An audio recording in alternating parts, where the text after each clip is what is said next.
नमस्कार, हरियाणा न्यूज पर आपका स्वागत है। मैं हूं आपके साथ केशव कुमार। 1 साल से भी ज्यादा का समय हो गया इस आंदोलन को चलते, लेकिन आंदोलन अब हुआ खत्म। और इसके साथ ही दिल्ली की सीमाओं पर बीते 14 महीनों से डटे किसानों ने टेंट हटाना भी शुरू कर दिया है। सिंघू बॉर्डर, टिकरी बॉर्डर, गाजीपुर बॉर्डर समेत तमाम जगहों से किसान 11 दिसंबर से घर वापसी शुरू कर देंगे। रिपोर्ट आप देखिए, उसके बाद इस चर्चा की शुरुआत करते हैं।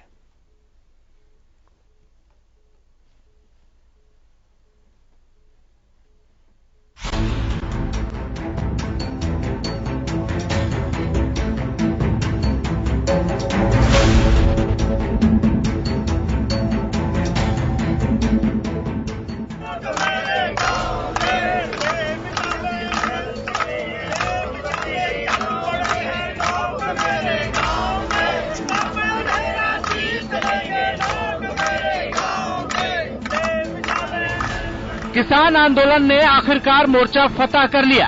1 साल पहले संविधान दिवस के दिन शुरू हुआ ये अनोखा आंदोलन आज खत्म हो ही गया। इस आंदोलन की सबसे बड़ी बात ये रही कि इसने देश ही नहीं शायद पूरी दुनिया को एक नई आशा दी है। किसानों ने अपने आंदोलन के बल पर ये साबित कर दिया है कि जनता लड़ेगी भी और जनता जीतेगी भी। ये साबित कर दिया है कि जनता ही इतिहास की असली निर्माता है।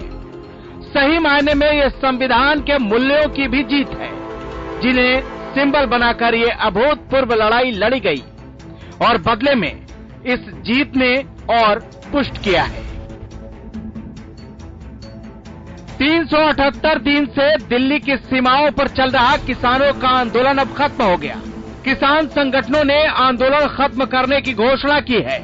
किसान जल्द ही दिल्ली के बॉर्डरों से अपने घरों की ओर वापसी करेंगे। केंद्र सरकार की ओर से भेजे गए प्रस्ताव को किसान संगठनों ने स्वीकार कर लिया है। किसान नेताओं ने कहा कि सरकार की तरफ से जो प्रस्ताव आया है उसको लेकर हम सब के बीच सहमति बन गई है। संयुक्त किसान मोर्चा ने कहा कि किसानों ने 1 साल संघर्ष किया, हम बड़ी जीत लेकर जा रहे हैं। 11 दिसंबर से किसानों की वापसी शुरू हो जाएगी, जिसके लिए किसानों ने अब टेंट हटाना भी शुरू कर दिया है। सिंघू और टिकरी बॉर्डर पर प्रदर्शन कर रहे किसान 11 दिसंबर को पंजाब के लिए रवाना होंगे और 13 दिसंबर को सभी किसान संगठनों के नेता अमृतसर स्थित श्री दरबार साहिब जाएंगे। इसके साथ ही 15 दिसंबर से पंजाब के अलग अलग जिलों में भी चल रहा मोर्चा खत्म हो जाएगा। आजादी के बाद से भारतीय समाज और राजनीति की ये सबसे बड़ी कमजोरी थी कि किसानों के हमारे सामाजिक जीवन में केंद्रीयता खत्म हो गई थी। इस आंदोलन ने आजादी की लड़ाई के बाद टूट गई उस कड़ी को फिर से जोड़ दिया है। इस आंदोलन ने एमएसपी को राष्ट्रीय एजेंडा बना दिया है। अब तक जिस एमएसपी को केवल पंजाब हरियाणा के छोटे से इलाके के किसान जानते थे और उन्हें ही वो उपलब्ध थी, उस एमएसपी को अपनी फसल और मेहनत की वाजिब कीमत के सवाल को इस आंदोलन ने देश के हर किसान का मुद्दा बना दिया है और उसे हासिल करने की आकांक्षा पिछड़े से पिछड़े इलाकों के किसानों के अंदर भी पैदा कर दी है। किसानों और सरकार के बीच इस सप्ताह की शुरुआत से ही बात चल रही थी। मंगलवार को सरकार ने किसानों को एक चिट्ठी भेजी थी। इसमें एमएसपी पर कमेटी बनाने, मुआवजे पर सैद्धांतिक सहमति और आंदोलन खत्म करने पर मुकदमों की वापसी की बात कही गई थी। इस पर किसानों ने आपत्ति जताते हुए कहा था कि मुकदमे आंदोलन की समाप्ति के बाद नहीं बल्कि पहले ही हटाए जाएं। इसके बाद सरकार ने नया प्रस्ताव किसानों को भेजा और तत्काल प्रभाव से मुकदमों की वापसी की बात कही। सरकार के नए प्रस्ताव पर संगठन राजी हो गए और आंदोलन खत्म करने का फैसला लिया गया। Bureau report, Haryana news.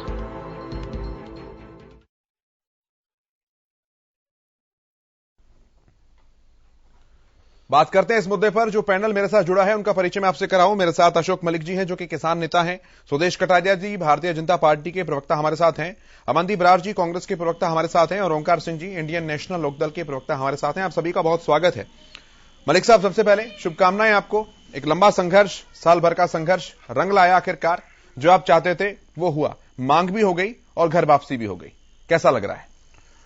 देखो जी, लग तो बहुत अच्छा रहा है, बढ़िया है, लेकिन एक साल के दौरान सबसे पहले तो मैं हमारे जो किसान भाई जो अपनी किसानी कौम पे शहीद शहादत दी है उनको नमन करता हूं। और जो भाई गांव से अपना घर बार छोड़ के एक साल यहां मोर्चों पर डटे हुए थे उनको भी हमारा जो है सलाम है।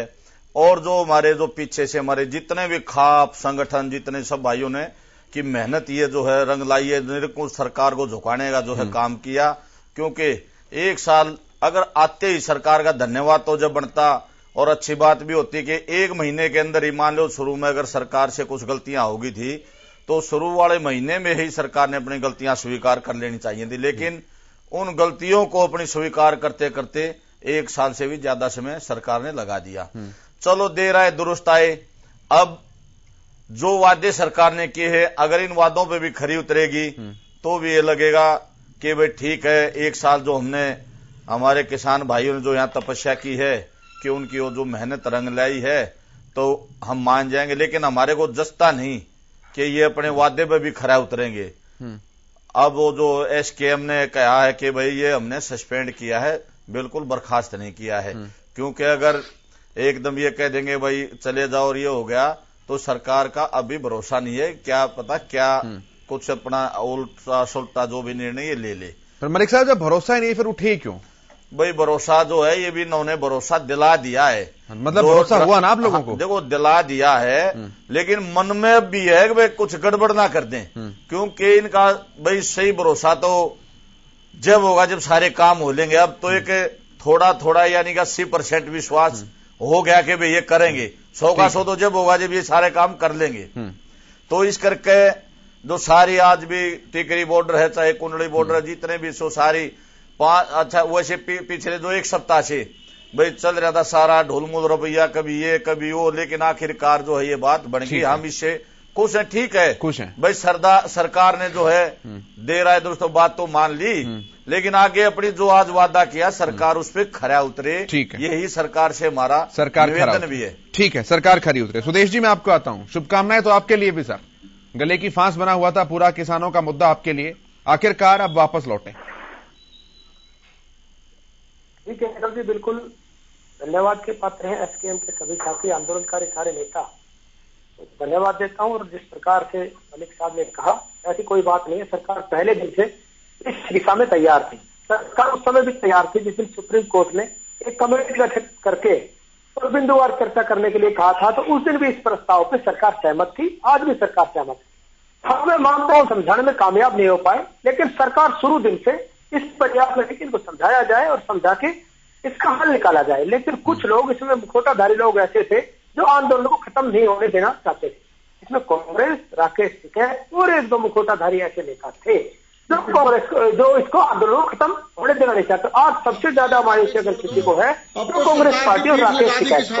तो छोड़ दो ये बातें। आ रहा हूं सर, आ रहा हूं सबके पास। सुप्रीम कोर्ट ये समाधान उस दिन हो जाता है जिस दिन सुप्रीम कोर्ट ने कमेटी बनाई। ये ऐसे कौन आंदोलन को हम तो पहले दिन से तैयार थे और आज भी सरकार की तरफ से मैं आपको विश्वास दिलाता हूं।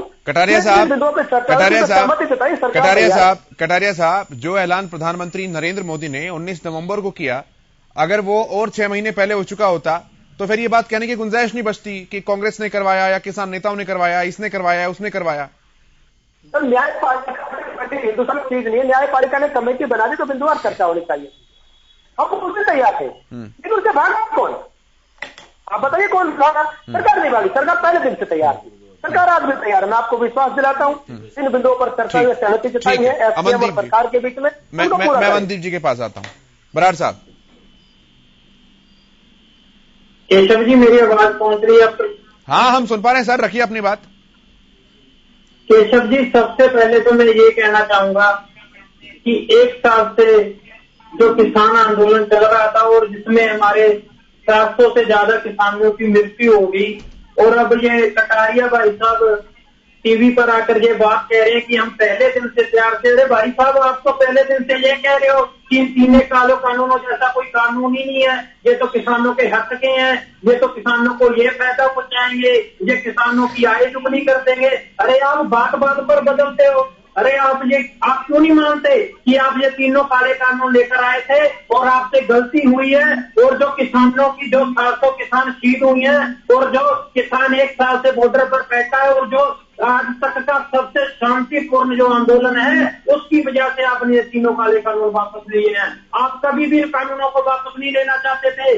आपने जो अपने उद्योगपति मित्रों के लिए कानून बनाए हैं, आप इनके हक में थे। आप हर रोज आकर, आप हर बैंक में आपके प्रवक्ता, आपके मंत्री, आपके प्रधानमंत्री, आपके मुख्यमंत्री सभी एक ही बात कहते थे कि नहीं, ये कानून हम वापस नहीं लेंगे। हम ये कानून, अगर ये कानून वापस लिए गए हैं तो उसमें जो 700 शहीद किसान हुए हैं, जो किसानों ने 1 साल से अपना घर बार छोड़ रखा था, उनका जो ये सबसे आज तक का जो शांतिपूर्ण इतिहास का जो आंदोलन है, उसकी वजह से पार्टी को ये काले कानून वापस लेने पड़े हैं। आप झूठ बोलते हैं। आपने पहले दिन से आप इसके हक में थे, और आप पहले दिन से ये कहते थे कि ये तीनों काले कानून किसानों के लिए फायदे के लिए लेकर आए हैं। लेकिन आप आज फिर झूठ बोल रहे हैं, जब ये तीनों काले कानून वापस हो चुके हैं, कि आप पहले दिन से कह रहे हैं। अरे नहीं भाई, आपने एक बार भी नहीं कहा कि हम इन कानूनों को वापस लेंगे। आप हमेशा ये कहते थे कि वो तो आतंकवादी है, वो तो खालिस्तानी है, वो तो कांग्रेसी है, वो तो इनेलो वाले हैं। आपने एक बार भी नहीं कहा कि वहां पर किसान बैठा है।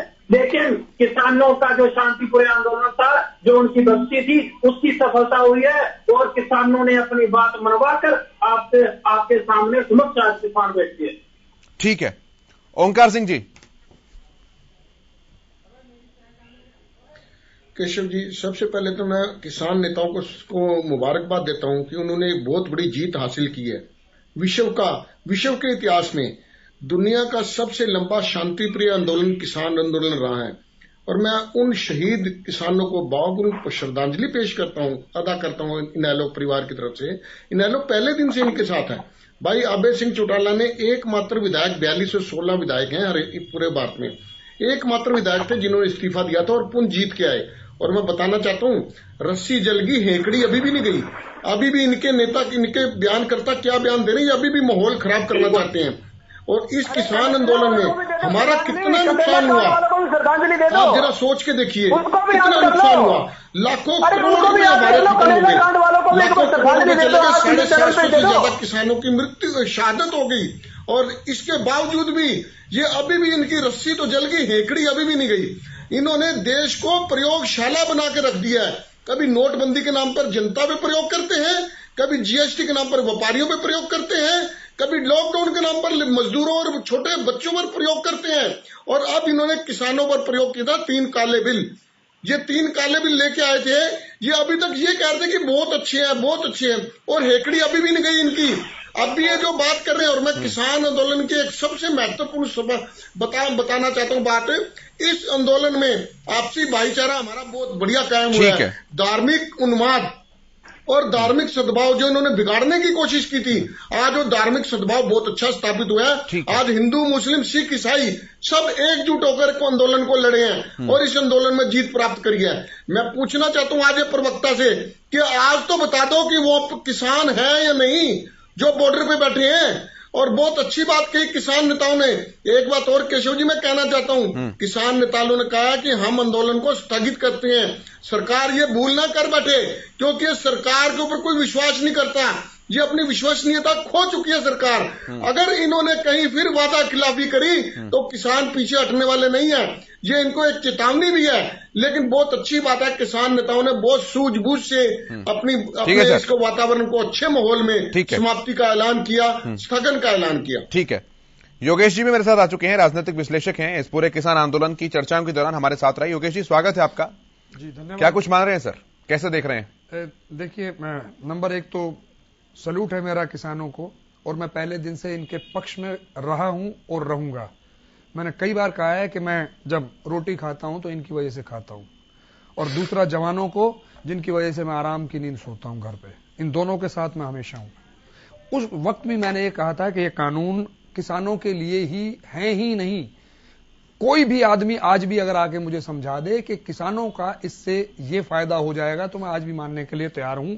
लेकिन ये किसानों के प्रोडक्ट को आगे कैसे मार्केट करना है और जो मार्केट में प्लेयर बैठे हैं उनको कैसे फायदा पहुंचाना है, उसके लिए था ये सारा का सारा खेल, जो कि किसान समझ गए थे। दूसरे क्या है कि आज मैं पहले भी कई बार बता चुका हूं, आज फिर एक बात बताता हूं। एक्चुअली क्या है कि इंडस्ट्री के अंदर एक टर्मिनोलॉजी यूज की जाती है, उसे कहते हैं प्रोडक्टिविटी। और प्रोडक्टिविटी का मतलब यह है कि आप कम चीजें लगा के और उसमें ज्यादा से ज्यादा मुनाफा कैसे कमाएं। Minimum input maximum output. हाँ, yes, minimum input maximum output, ठीक है। वो टर्मिनोलॉजी इसीलिए यूज करते थे वो कि ये इन लोगों का कहना यह था कि हम इसको भी एक इंडस्ट्री के तौर पे यूज करेंगे, क्योंकि किसान जो है उस जमीन से, जितनी जमीन है उससे जितनी प्रोडक्टिविटी लेनी चाहिए वो नहीं ले पाता है। ये जो फार्मूला था ये अमेरिका में, कनाडा में और जितने बाहर के देश हैं कईयों में ये फार्मूला लाया गया, पर उसके पीछे सरकार की एक मंशा थी। वो मंशा बिल्कुल स्पष्ट है, वो मैं बता देता हूं। वो मंशा ये थी कि आपका जो भी किसान वहां से फ्री होगा, क्योंकि प्रोडक्टिविटी के लिए आपको ऑटोमाइजेशन करना पड़ेगा। ऑटोमाइजेशन होगा तो ऑटोमाइजेशन में किसान बाहर हो जाएगा। जैसे एक परिवार के 4, 5, 6, 8, 10 लोग जो हैं इन्वॉल्व होते हैं अपनी किसानी में, तो वो लोगों में से सिर्फ शायद एक ही रह जाएगा और बाकी के लोग जो हैं वो बाहर हो जाएंगे। उस इरादे को मैं गलत नहीं मानता, इरादा ठीक है वो, लेकिन क्या आपके पास इसके अलावा कहीं और शहरीकरण करने का या और कहीं इंडस्ट्रियलाइजेशन करके उनको जॉब देने का कोई रास्ता था? नहीं था। ये जो फार्मूले इसीलिए अमेरिका वगैरह के अंदर जो फेल हुए, आज के दिन अमेरिका के अंदर 40-50 लाख के करीब सब्सिडी मिलती है। किसान को पता करा लें ये लोग, क्या हम इतनी देने के हैसियत रखते हैं? नहीं रखते। दूसरे क्या है कि वहां पे सारी की सारी जमीनें, मतलब आपके कहने का मतलब यह है कि अगर कृषि क्षेत्र का इंडस्ट्रियलाइजेशन भारत में होता तो दाव उल्टा पड़ता। 100%। देखो मैं दो बातें कर रहा हूं। ये अपवाद आपने भारत के लिए क्यों यूज किया? क्योंकि भारत के अंदर आज के दिन तो स्पेशली मैं कह रहा हूं, आज के दिन तो बेरोजगारी इतनी जबरदस्त है कि त्राहिमाम कर रहे हैं लोग। रोजगार है कहां, नौकरियां हैं कहां? अब नरेगा जिस स्कीम को इन्होंने फ्लॉप या ये कहा था कि ये एक ब्लंडर है कांग्रेस का, उस नरेगा के दम पे ये लोगों को सरवाइव करा गए अभी जो कोरोना का हुआ, वरना इनके पास कोई स्कीम, कोई इलाज ही नहीं था इनके पास किसी भी चीज का। और दूसरा बात और बताता हूं, किसान जो कि उम्मीद करते हैं, हमारी जो खपत है, मैं उसका गणित बता देता हूं, हमारी खपत करीब 140 लाख मिलियन टन की एक साल की है, ठीक है। लेकिन हमारे किसान 290 मिलियन टन, कभी 270 मिलियन टन, ये इतना अनाज पैदा करते हैं। मैं मोटा मोटी गेहूं और उसकी चावल की बात कर रहा हूं सिर्फ, उसके अलावा बाकी चीजें छोड़ देते हैं। और हमारे हिंदुस्तान के अंदर जो हमारे हिंदुस्तान की खूबसूरती है, या हमारी किसानी को मैं मजबूत मानता हूं, या अपने ये कहता हूं कि ये देश कभी भी नहीं डूबेगा, वो किसानों की वजह से नहीं डूबेगा। उसकी सबसे बड़ी वजह यही है कि हमारे यहां खाने पीने की चिंता कभी भी नहीं रहेगी, गृह युद्ध इसलिए कभी भी नहीं होगा। अब इसके साथ मैं एक चीज ऐड कर देना चाह रहा हूं कि किसानों को, अगर मैं फिर वहीं पर ऐड करता हूं, 40-50% लोग, अभी एक सर्वे आया है अभी कि 50% लोग ऐसे हैं जिनके पास इस हिंदुस्तान के अंदर मतलब 1 पैसे की भी प्रॉपर्टी ही नहीं है। बहुत बड़ा सर्वे है, इसको छोटा नहीं कह सकते आप। और उसके अलावा उस सर्वे को अगर आप चेक करेंगे तो आप पाएंगे कि इस कोरोना काल के अंदर जो हमारे जो रिचेस्ट लोग जो हैं, वो जो है वो उन्होंने एकदम उनकी इनकम ने जंप मारा है। और जबकि आम आदमी जो जिसे मिडिल क्लास में बोलूं, वो middle class lower middle class हो गया है, गरीब अति गरीब हो गया है। तो इस देश के अंदर जब ऐसी हमारी इकोनॉमिक की हालत होगी तो मैं कैसे मान लूं कि हम किसानी में सक्सेसफुल हो जाते हैं? ठीक है। सुदेश जी, एक सवाल है आज जो सभी को पूछने का मन कर रहा है, वो ओंकार जी ने जिक्र भी किया उस सवाल का। अब तो आप बता दीजिए कि किसान ही थे या कोई और थे?